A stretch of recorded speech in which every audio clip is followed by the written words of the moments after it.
स्वर्ण रेखा नदी के तट पर स्थित एक मंदिर के द्वार पर एक असहाय तरुणी ने आश्रय की भीख मांगी।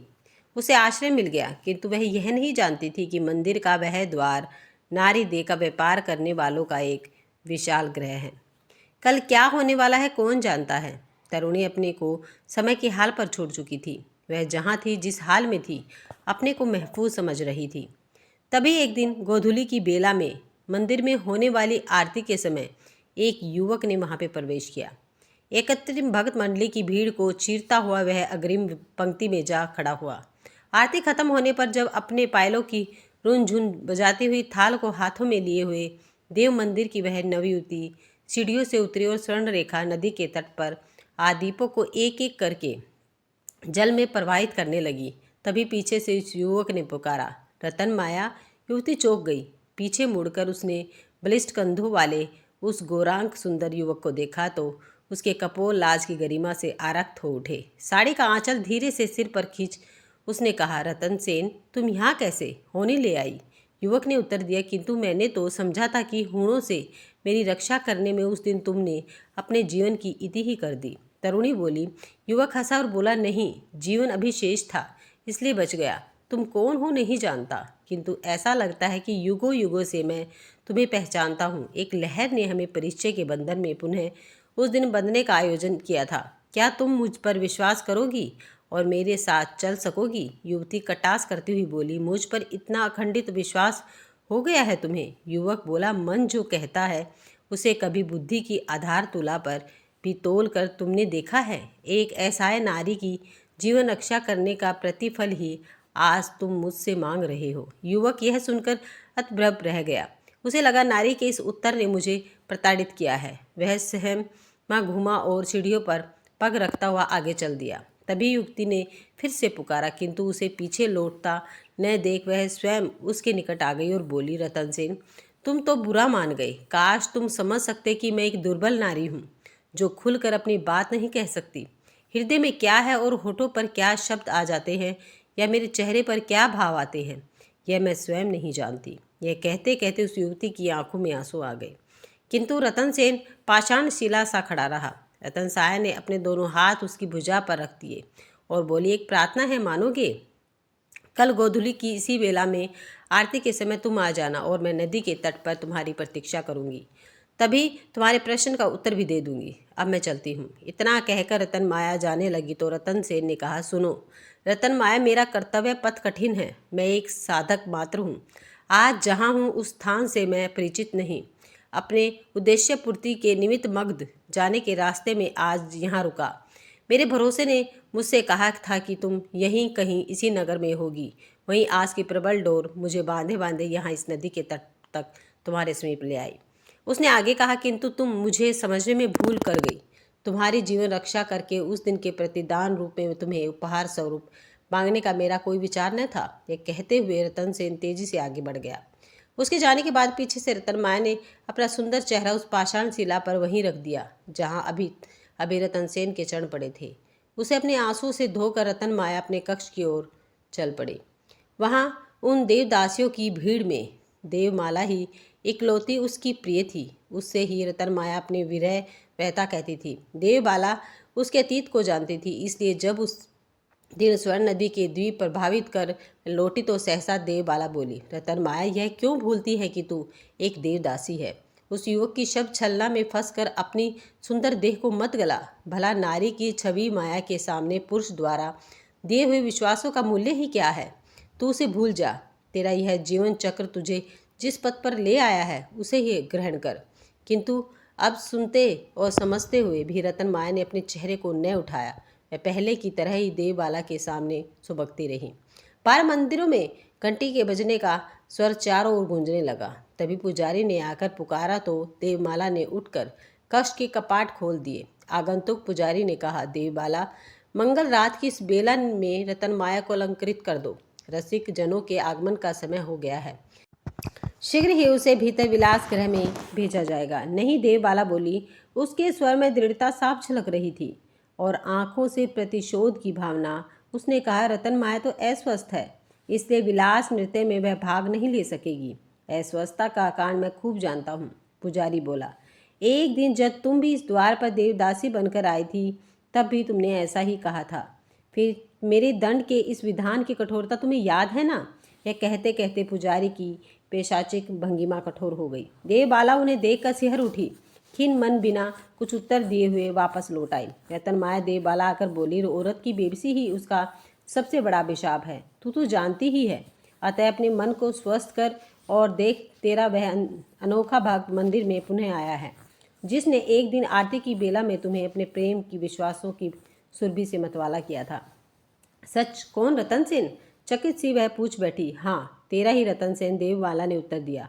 आप बहन एक बार फिर कहो। रतन माया कह उठी और तत्काल ही देवमाला को उसने अपनी बाहों में कसकर बांध लिया। भावनाओं के उद्वेग में हाथ ढीले हुए तो सरकती हुई वह देवबाला के सहारे धरती पर बैठ गई। कुछ क्षणों के लिए आत्मविभोर देवबाला ठिठकी खड़ी रह गई। फिर उसने कहा, रतन माया तू अब जा और अपनी देह को अलंकृत कर। शीघ्र ही मंदिर में आ जा, आज देव नृत्य का आयोजन है। रतन माया तुरंत उठी। उस दिन फिर उसने अपने अद्भुत रूप को आभूषणों का पुट दे सजाया। गोरे रंग की अपनी देह पर लहराते हुए केशों की एक वेणी गूंथी। केतकी के सुवासित फूलों को उसमें पिरोकर गले में देवमाला के दिए हुए हीरक हार को पहना। रात्रि की उस बेला में ऊपर नीले आकाश में अनेक तारे टिमटिमा रहे थे।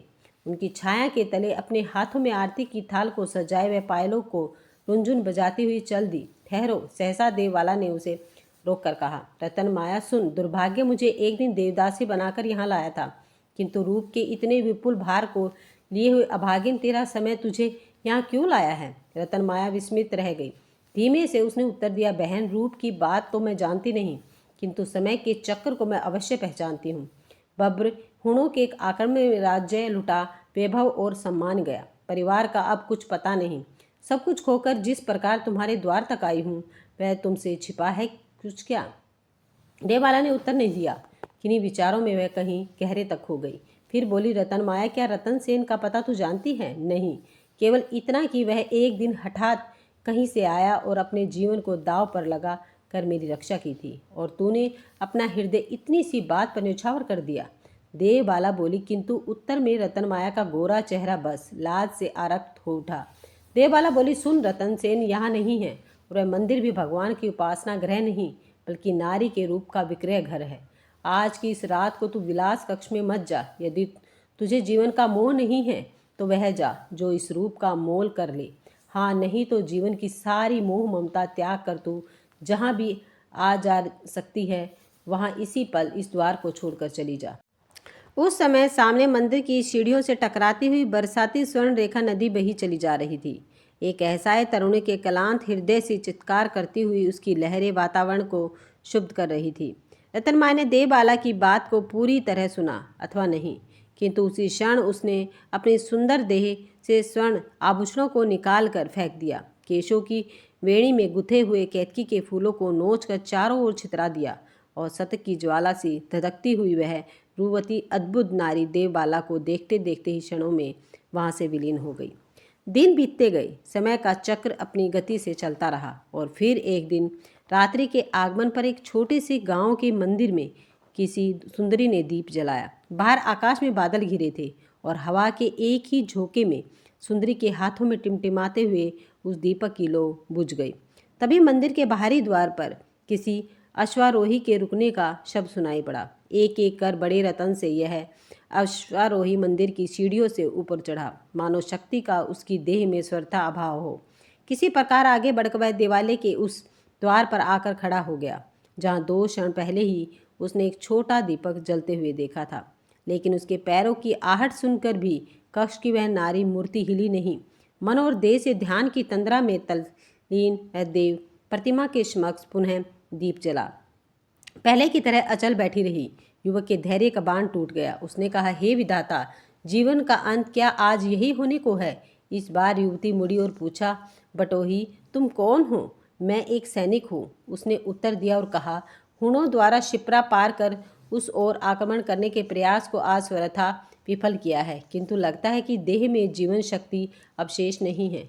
किंतु इस गहन रात्रि में मुझे आज यहाँ क्या अभय मिल सकेगा? युवती उठ खड़ी हुई, वह द्वार तक आई, तभी आकाश में बिजली चमकी और उसके क्षणिक प्रकाश में उसने रक्त में भीगे युवक के काले केश, उसके गीले वस्त्र और खून में लिपटे चेहरे को देखा। वह चीख उठी और अचानक ही उसके मुख से निकल गया, कौन? रतन सेन। हर्ष और विस्मय से रतन सेन का हृदय स्पंदित होने लगा। सम्मुख ही गौरागणी रतन माया खड़ी थी। उस दिन रतन माया फिर रतन सेन को अपने कक्ष में ले गई और अपने मृदुल हाथों से उस बटोही के घाव को धोया, स्नेह के अमृत रस को ढुलका कर उसे स्वस्थ और चेतन युक्त बनाया।